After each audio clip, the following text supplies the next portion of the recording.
I gently tapped the egg with a spoon. The next second, a fishman emerged from the water, only after realizing I meant no harm. Did he cautiously move closer to me, but he still took an attacking stance, his eyes filled with caution. But I wasn't scared away. I placed the peeled egg beside him, then slowly signed the word egg to him. It looked like he understood. He quickly grabbed the egg and disappeared back into the depths of the tank. But after I left, he awkwardly started practicing the sign for egg. My name is Elisa. I've been mute ever since I was little. And on my neck, I've always carried 3 strange scars. Now, I work as a janitor in a government lab. But a few days ago, I met this mysterious creature being held captive inside a water tank.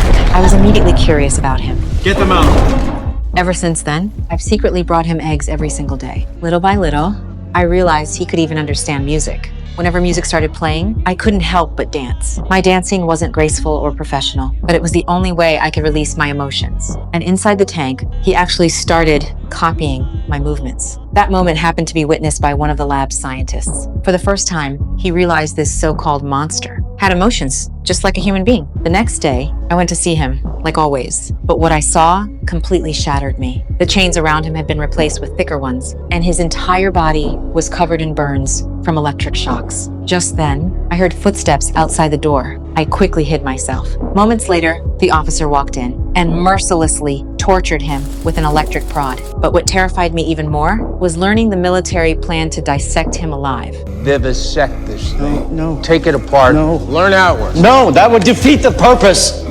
The scientist desperately tried to stop them. He argued that the creature possessed extremely high intelligence and might even be the last of his kind. Dissecting him alive would be cruel beyond reason, but the general refused to listen. And in that moment, a crazy thought completely took over my mind. I was going to save him. So I asked my painter friend to help me. When I pushed a garbage cart into the laboratory to smuggle him out, the heavy iron chain became our biggest problem.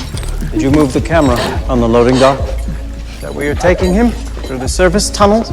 He handed me the key. Turns out, he wanted the creature to escape just as badly as I did. Before we left, he also handed me a large bag filled with seaweed and chemical salts. He warned me that the fishman had to stay in salt water that matched his natural environment, otherwise he would die very quickly. With the scientist helping us, the rescue went far more smoothly than I expected. And by the time the officer realized something was wrong and rushed to the lab, we were already gone. The moment I got home, I carefully lowered the dying fishman into my bathtub. I filled it with water, then poured in large amounts of salt and seaweed. Only after I saw him breathing normally again did I finally feel relieved.